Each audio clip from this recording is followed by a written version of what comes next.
الإنسان، ولديهم اليوم أساليب مختلفة ومتعددة.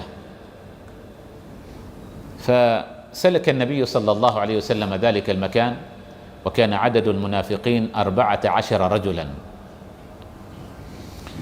فقرروا أن يقوموا بالاغتيال. الفرصة الآن سانحة، لا يوجد أحد من المقاتلين مع النبي صلى الله عليه وسلم، ما هو إلا عمار بن ياسر الذي يقود زمام الناقة، وحذيفة بن اليمان الذي يسوقها من الخلف.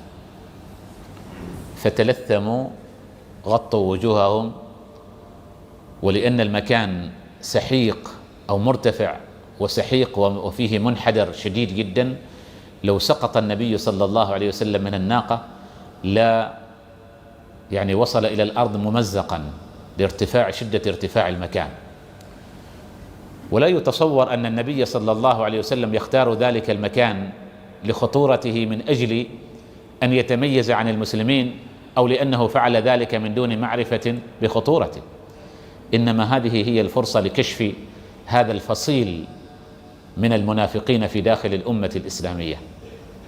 وفعلا انطلق المنافقون 14 وقيل 12 بشدة من أجل إرباك ناقة النبي صلى الله عليه وسلم، فأوحى الله إلى نبيه، والتفت النبي صلى الله عليه وسلم إلى قدومهم، وأخبر حذيفة بن اليمان أن يقف في وجوههم. حذيفة بن اليمان كان مستعدا ولديه محجن طويل، فوقف لهم في الطريق وبدأ يضرب النوق التي كانوا عليها بمحجنه، فطردهم.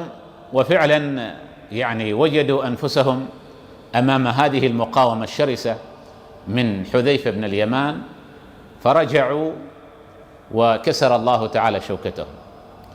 وأخبر النبي صلى الله عليه وسلم حذيفة بن اليمان بأسمائهم، ومن هنا سمي بأمين سر النبي صلى الله عليه وسلم، لأنه عرف أسماء المنافقين.